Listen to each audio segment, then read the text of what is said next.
신바람 사연 아파트, 오늘의 사연 시작하겠습니다. 안녕하세요. 30대 여성입니다. 제가 이렇게 사연을 보내게 된 이유는 저희 시아버지 때문이에요. 시어머니도 아니고 신우도 아닌 시아버지 때문에 제가 이혼을 결심하게 될 줄은 상상도 못했어요. 시아버지가 그런 분이실 줄이야. 솔직히 시아버지 성격이 드세서 힘들어요. 막말을 하셔서 힘들어요. 뭐 그런 이야기야. 다른 분들의 사연에서도 종종 나오는 이야기잖아요. 하지만 저는 저희 아버님 같은 분은 정말이지 본 적도 들은 적도 없네요. 하긴 결국엔 남편이 제일 문제였습니다. 남편이라도 아버님으로부터 저를 보호해줬다면 제가 아버님을 안 보고 살면 안 보고 살았지 이혼까지는 생각하지 않았을 테니까요. 남편과 저는 성격이 많이 달라요. 두 사람 성격 중 누가 더 좋다 나쁘다를 떠나서 저는 주변 사람들의 눈치를 좀 보는 편이지요. 그렇다고 상대방한테 빌빌거리는 건 아니고 눈치껏 행동한다고 할까요? 짚고 넘어가야 할 일은 짚고 넘어가는 편이고요. 반면에 남편은 눈치가 없는 편이고 굳이 서로 불편한 상황은 만들어서 뭐하냐, 안 해도 될 말은 하지 말자는 식이지요. 제가 남편과 이혼하게 된 이유를 이야기하려면 일단 저에 대해서 설명을 해야 할 것 같아요. 제가 대학생일 때 저희 부모님께서는 음주운전 교통사고로 세상을 떠나셨습니다.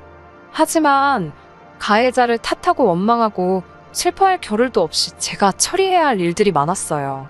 부모님께선 작은 식당을 운영하고 계셨는데 도무지 저 혼자 어떻게 할 수가 없어서 가게를 팔았습니다.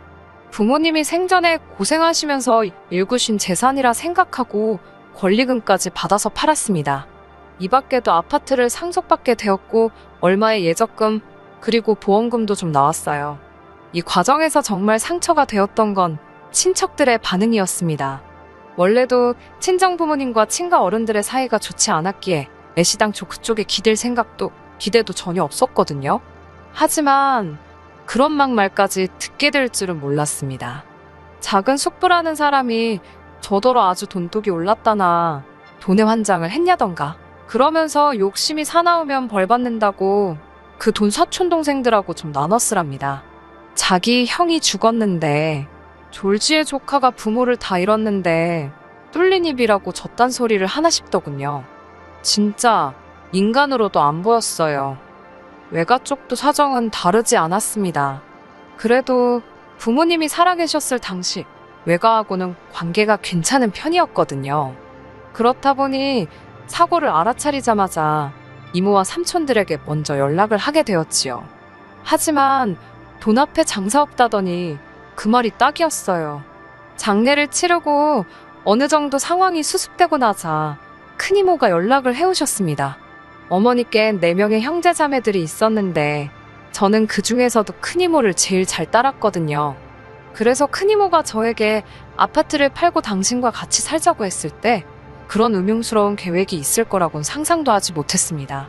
큰이모가 말하기를 제 안전도 걱정이 되고 딸처럼 챙겨주고 싶어서 그렇다고 했으니까요. 부모님과의 추억이 담긴 아파트라서 팔고 싶지 않았지만 그래도 한편으로는 이제 이 땅에 내가 믿을 건 큰이모밖에 없다 싶어서 결국 아파트를 내놓았습니다. 뿐만 아니라 큰이모는 하루라도 빨리 저와 함께 살고 싶으시다며 금매로 처분하라고 조언까지 해주셨어요. 그리고 그때만 해도 저는 큰이모의 말에 다른 뜻이 있을 거라곤 조금도 의심하지 않았지요. 며칠 뒤 아파트 계약서를 쓴 날이었습니다. 이제 거의 다 끝나간다. 속이 시원하다며 큰이모가 일단 아파트 잔금까지 받으면 제가 가진 돈은 전부 당신한테 맡기라 하셨어요. 몇 배로 불려주신다는 말과 함께요. 그때 뭔가 조금 깨름직한 기분이 들었지만 어떻게 말해야 할지 모르겠더군요. 그리고 그날 밤 이모와 이모부가 하시는 대화를 듣고 전 크게 충격을 받고 말았습니다. 두 분께서 제 돈을 가지고 사업 계획을 세우고 계셨으니까요. 정신이 번쩍 들었고 이튿날 저는 바로 계약자에게 연락을 취했어요. 그리곤 생판남인 그분에게 구구절절 제 상황을 털어놓았습니다. 다행히 제 또래의 딸이 있다는 그 여사님께서 그 누구보다 저를 위로해주시며 계약을 물러주셨네요. 시간이 흘러 원래대로면 잔금을 받았어야 하는 날이었습니다. 이른 아침부터 몇 시에 부동산에 가냐며 같이 가자고 연락을 해온 큰이모에게 곰곰이 생각해봤는데 역시나 아파트는 안 팔고 싶다고, 그리고 돈 관리도 제가 알아서 하겠다고 말씀드렸습니다. 그러자 큰이모는 처음엔 저를 어르고 달래시는 듯 하더니 결국 얼마 가지 않아 화를 내시며 속내를 드러내셨습니다. 너 크는 동안 내가 너한테 얼마나 잘해줬는데 하늘에 있는 네 엄마가 너 욕심 사납다고 욕할 거라면서 별의별 소리를 다 하시더라고요. 그 이후로는 정말이지 아무도 믿을 수 없게 되었습니다. 이후로 기댈 수 있는 가족 하나 없이 10년을 혼자 살았습니다. 그러다 우연히 남편을 소개받게 되었지요. 제 모든 상황을 알면서도 남편은 개의치 않는 눈치였어요. 그리고 남편이 프로포즈를 해왔을 무렵에는 성격 차이로 인한 다툼도 많이 줄어든 상태였고요. 그래서 결혼을 결심했지요. 하지만 저에게도 가족이 생긴다는 기쁨이 컸던 탓인지 나름대로 따질 건 따지고 고른다고 골랐는데도 못 보고 지나친 것들이 있었네요. 결국 이렇게 이혼을 하게 된 걸 보면 제가 헛똑똑이었나 봐요. 아무래도 친정이 없다 보니 상견례는 따로 하지 않았습니다. 상견례에 나서주실 어른들이 없다는 걸 시부모님께서 이해해 주셨어요. 결혼식이나 혼수, 예당 같은 경우 제가 부모님이 물려주신 집에서 살고 있었는데 위치 자체가 저나 남편 직장에서 그다지 멀지 않아서 남편이 들어와서 살기로 했습니다. 혼수를 해봤자 이미 집에 기본적인 가구가전은 다 갖춰져 있었기에 남편이 크게 돈 쓸 게 없었어요. 하지만 예단은 생략하기가 어려웠습니다. 주변 지인들이 그래도 네가 해가는 게 많은데 무슨 예단까지 해가냐고 한마디씩 하긴 해줬지만 당시만 해도 솔직히 저 말이지요. 시부모님과 정말 잘 지내고 싶었습니다. 저희 부모님이다 생각하고 잘해드리고 싶었고 정말 딸 같은 며느리가 되고 싶었습니다. 잘 보여서 예쁨 많이 받고 사랑도 많이 받고 싶었네요. 그래서 예단으로 두 분께 명품 시계 해드렸습니다. 이후로도 이틀에 한 번씩 전화드리고 옷 사드리고 한 달에 30만 원씩 용돈 드리고 명절과 아버님 생신 때 또 따로 50만 원씩 챙겨드렸어요. 제 딴에는 정말 최선을 다했습니다. 하지만 시부모님을 만족시켜드리는 건 제가 생각한 것보다 훨씬 힘들고 서러웠습니다. 그간 제가 겪은 일들을 하나하나 열거하자면 3일 밤을 꼬박 지새도 모자랄 판이지요. 그러니 이혼을 결심하게 된 결정적인 사건만 털어놓겠습니다. 솔직히 식을 올린 이후로 어머님 아버님을 직접 겪어본 결과 다른 분들과 크게 다를 것도 없다는 건 알아차렸습니다. 그래서인지 딸 같은 며느리가 되겠다는 제 다짐이랄까요? 그 마음가짐도 조금씩 사라져가고 있었지요. 그러다 식을 올린 지 6개월 만에 정말 어처구니 없고 실망스러운 사실을 알게 되었습니다. 그전부터 항상 의아했던 것이 아버님께서는 평생을 택시 운전사로 돈을 버셨다 들었거든요. 그러나 단 한 번도 아버님이 운전하시는 모습을 보질 못했습니다. 차가 없으신 것도 아니었어요. 그래서 언젠가 아버님께 아버님은 운전하시는 걸 안 좋아하시나 보다고 운을 띄웠습니다. 그러자 아버님께선 멍청한 놈들 때문에 발이 묶였다며 갑자기 짜증을 내셨습니다. 솔직히 그땐 그 말뜻을 정확히 이해하지 못했는데 저희 아버님 성격이 워낙에 불같으셔서 또 묻기도 그렇고 그냥 그러려니 했네요. 사건이 벌어졌던 날은 아버님 생신이라서 시댁에서 점심을 다 같이 먹었습니다. 어머님께서 며느리 솜씨 좀 보자고 하셔서 얼결에 제가 준비하게 되었어요. 사실 남편 말로는 생신에는 항상 외식을 했다고 해서 올해도 당연히 외식을 할 줄 알았거든요. 아무튼 어머님께선 미역국을 비롯한 몇 가지 음식 목록을 정해주셨어요. 그리고는 추가로 아버님께서 갈비찜을 좋아하시니 며칠 두고 먹게 양 좀 넉넉히 그리고 꼭 칸으로 준비하라셨습니다. 물론 상차림에 들어간 비용은 전부 저희 생활비로 부담해야 했고요. 그래서 생신 선물로는 요새 유행한다는 용돈 박스에 10,000원짜리로 50만 원만 채워 넣었습니다. 하지만 유감스럽게도 50만 원도 제 딴에는 쓴다고 쓴 건데 좋은 소리는 못 들었네요. 아버님께선 이게 다 5만 원짜리였으면 얼마나 좋았겠냐며 오히려 핀잔을 주셨거든요. 아버님은 생신상에 들어간 제 노력과 시간 그리고 비용은 안중에도 없으신 눈치였습니다. 순간 파스가 덕지덕지 붙은 제 손목을 보니 눈물이 왈칵 쏟아지더라고요. 그러자 아버님께선 저더러 갑자기 왜 재수없게 남의 생일상 앞에서 울고 난리냐며 밥맛 떨어진답니다. 그러더니 앞에 놓인 생신상을 냅다 발로 차시고는 술이나 드시러 가셔야겠다며 자리를 일어나셨어요. 화장실로 향하시던 아버님께서 남편에게 가서 차 시동 걸라고 그러시는 게 들렸습니다. 하지만 이미 남편이나 아버님이나 식사를 하는 동안 막걸리와 소주를 꽤나 마신 상태였기에 둘 중 누구도 운전을 하면 안 되는 상황이었지요. 저는 남편에게 운전을 지금 어떻게 하냐고 안 된다고 막았습니다. 아버님께도 저 때문에 그러신 거면 저는 근처 카페라도 가 있을 테니 집에서 드시라고 말씀드렸지요. 그러자 아버님께선 진짜 저 때문에 술맛 떨어진다며 어떻게 시애비 비위도 하나 못 맞추냐입니다. 며느리가 좀 아버님하고 달라붙고 아양도 떨고 그래야 되는데 진짜 별로랍니다. 그러더니 남편더러 빨리 가서 시동 안 걸고 뭐하냐고 소리를 빽 지르시더라고요. 남편도 안 되겠다 싶었는지 주섬주섬 옷을 챙겨 입고는 현관을 나서는 거예요.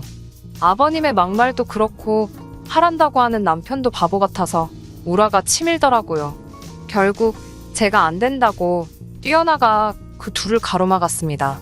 아버님, 지금 제 남편 음주운전 시키시려는 거냐고, 제정신이시냐고 소리를 질렀어요. 남편한테도 미쳤냐고 하란다고 하냐고 악을 썼고요. 그리고는 아버님께 그렇게 하셔야겠음 직접 운전해서 가시든지 마시든지 하시라 했네요. 아버님께선 저를 무섭게 노려보시곤 차에 올라타시려 했고 그 순간 남편이 아버지 지금 운전하시면 안 된다고 소리를 치더라고요. 그리고는 어머님더러 빨리 아버지 좀 잡으시라고 소리를 질렀어요. 그런 남편의 모습은 처음이었기에 정말 깜짝 놀랐지요. 어머님께서도 당신 지금 운전하면 잡혀간다며 아버님을 붙잡고 늘어지셨습니다. 아버님께서는 어머님에게 쌍욕을 하시면서 이거 놓으라고 당신 마음대로 술도 못 먹으러 가냐면서 아주 난리도 아니었지요. 그러자 남편도 아버지 지금 무면허나 마찬가지시라고 이번에도 하시면 진짜 큰일 난다고. 결국 한바탕 소동이 있고 나서야 아버님은 누구한테 하시는 건지도 알 수 없는 욕지거리를 내뱉으시며 집 안으로 들어가셨습니다. 저와 남편도 진땀을 뺐고 대리운전을 불러서 집에 오게 되었지요. 집에 도착하자마자 남편에게 아까 했던 이야기가 다 뭐냐고 물었습니다. 아버님께서 왜 지금 운전을 하시면 안 되냐고 무면허라니 그게 무슨 이야기였냐고 물었어요. 남편은 귀찮다는 듯이 음주운전 2번 하다 걸렸다고 대꾸를 하다가 아차 싶었는지 입을 다물더라고요. 그럴만도 했지요. 남편은 저희 부모님이 왜 돌아가셨는지도 잘 알고 있었고 그래서 제가 음주운전하는 사람은 인간 취급도 안 한다는 것도 너무 잘 알고 있었으니까요. 저는 어이가 없어서 왜 그 이야기를 이제 하냐고 결혼 전에 왜 안 했냐고 물었습니다. 그러자 남편은 제가 이렇게 나올 거 뻔히 아는데 못하러 하냐입니다. 모르는 게 약이라면서 네가 나랑 살지 우리 아버지랑 살 건 아니었잖아라고 덧붙이는 남편을 보고 있자니 열이 뻗치더라고요. 그렇지만 그때만 해도 진짜 아버님 상종 못하겠다 생각했지 남편이 날 속였으니 이혼해야겠다 그런 생각은 하지 않았습니다. 하지만 이튿날 일요일 아침이었습니다. 전날에 그 난리부르스와 아버님의 충격적인 과거 덕분에 새벽까지 잠을 못 이루고 설치다가 새벽 4시가 되어서야 간신히 눈을 붙였거든요. 그런데 아침 7시부터 전화벨이 울리더군요. 어머님이셨습니다. 간밤에 무슨 일이라도 있으셨던 건가 싶어 놀란 가슴으로 전화를 받았지요. 그러자 어머님께선 아버님이 저와 남편을 찾으신다며 지금 당장 시댁으로 오라고 하셨습니다. 문득 어제 있었던 일이 머릿속을 스치면서 짜증이 스멀스멀 올라오더라고요. 게다가 아버님 생각까지 하니 가서 표정 관리나 할 수 있을지 자신이 없었지요. 하지만 어쨌든 그때만 해도 앞으로 안 보고 살겠다까지는 아니었으니까 일단은 남편과 함께 시댁으로 향했습니다. 시댁에 도착하니 아버님께서 저와 남편에게 할 이야기가 있으시다 했습니다.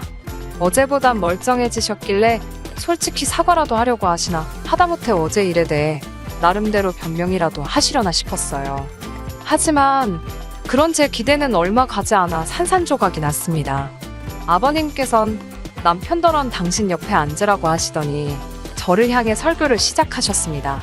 부모도 없는 저를 당신 며느리로 삼겠다 했을 때는 당신도 어느 정도 접고 들어간 부분이 있었답니다. 그래도 좋은 대학 나와 회사 다닌다고 하길래 말귀는 잘 알아듣고 싹싹한 줄 알았다나요. 그런데 요새 하는 걸 보면 영 당신 마음에 차지 않으신다며 이렇게 빡대가리인지 몰랐답니다. 전에는 이 집에서 당신 말 토다는 인간이 없었는데 여자 하나를 잘못 들여서 자기가 별꼴을 다 본다고요. 아버님의 막말에 결국 제가 폭발을 했고 저는 아버님께 처음으로 대들었습니다. 저야말로 아버님 성격이 우악스럽고 개떡 같은 건 알고 있었지만 범죄자인 줄은 몰랐다고요. 음주운전으로 면허 취소라니 그게 인간이 할 짓이냐고 소리를 질렀습니다. 설령 실수라 치더라도 반성을 해야지. 어제 그냥 운전하시게 둘 걸 그랬다고. 그래서 경찰 불러서 쇠고랑차게 만들었어야 한다고 악을 썼어요. 그러자 남편이 저더러 미쳤냐길래 진짜 미친 게 어떤 건지 보여줄 거냐고 소리를 지르고는 부엌으로 향했습니다. 제가 김치통에 바리바리 해왔던 갈비찜이 냉장고 안에 있었거든요. 그걸 끄집어내서는 뚜껑 열고 거실 바닥에 던졌습니다. 그 갈색 김치통 아시지요? 덕분에 거실 바닥에는 온통 갈비찜 양념의 기름기가. 그러자 어머님께선 저더러 완전히 돌았냐고 아버님 앞에서 이게 무슨 행패냐며 저더러 빨리 죄송하다고 그러랍니다. 한 번도 저한테 따뜻하게 며느리라고 불러주신 적 없으신, 늘 저에게 야, 너 라고 부르시던 어머님이셨어요. 그동안 서러웠던 일들이 전부 한 번에 터져나오는 기분이었습니다. 남편이란 자식도 저를 붙들고는 한다는 소리가 자기 아버지 성질 몰라서 그러냐며 어떻게 뒷감당을 하려고 이러냐입니다. 빨리 지금이라도 싹싹 빌라대요. 그런 남편에게 넌 네 앞가림이나 잘하고 이제 집에 들어올 생각은 하지 말라 했습니다. 막말로 우리 부모님은 네 애비 같은 인간 때문에 돌아가신 거라고 쪽팔린 줄 알고 미안한 줄 알라고요. 이후로는 뭐 구구절절 이야기할 필요도 없겠네요. 남편이랑 깔끔하게 갈라섰습니다. 염치도 없고 낯짝 두꺼운 남편이란 작작해서 제 아파트는 물론이고 5만 가지를 다 탐을 내더라고요. 제가 먼저 이혼하자고 했으니 위자료를 줘야 한다나요? 네 하고 싶은 대로 하라고 했습니다. 법대로 하고 싶으면 법대로 하고 소송 걸고 싶으면 소송 걸라고요. 역시나 아무 일도 없었습니다. 그냥 스무스하게 헤어졌지요. 진짜 웃겼던 건 저희가 협의 이혼을 했다 보니 한 달의 숙려기간이 주어졌었거든요. 그 한 달이 다 끝나갈 즈음에서 어머님 아버님이 저에게 만나자고 연락을 해오셨더라고요. 이제 뭐 겁날 것도 없겠다 만났습니다. 그러자 두 분이 제 손을 부여잡으시곤 얼마나 그동안 힘들었냐며 당신들이 진작에 마음의 문을 열지 못해서 미안하답니다. 딸 같은 며느리라고 생각하다 보니 이것저것 가르쳐주고 싶은 게 많았다나요. 그러면서 다시 처음부터 시작한다 생각하고 잘해보잡니다. 뭐 때문에 갑자기 그러신 건지는 지금도 모르겠어요. 돈 때문인가 싶기도 하고. 하지만 진심이었든 아니었든 저에겐 더 이상 중요한 문제가 아니었지요. 저는 그냥 한바탕 신나게 웃고는 조심히 들어가시라 했습니다. 다시는 연락하지 마시라고요. 1년도 못 살고 호적 지저분해지고 솔직히 하늘에 계신 부모님을 생각하면 죄송스럽고 슬프고 그렇습니다. 아마 하늘에 계신 부모님도 저를 보면서 그러시겠지요? 속상하고 미안하고 세상 그 어디에도 부모님처럼 저를 사랑해줄 사람은 없다는 걸 너무 잘 알게 된 지금 그 어느 때보다 떠난 부모님이 그립네요. 하지만 저 하늘 어디선가 저를 응원하고 계실 부모님을 생각하며 슬퍼하기보단 씩씩하게 살겠습니다. 끝까지 들어주셔서 감사합니다. 오늘의 사연은 여기까지입니다. 구독과 좋아요, 알람 설정 부탁드리고 더 좋은 사연으로 다시 찾아뵙겠습니다. 감사합니다.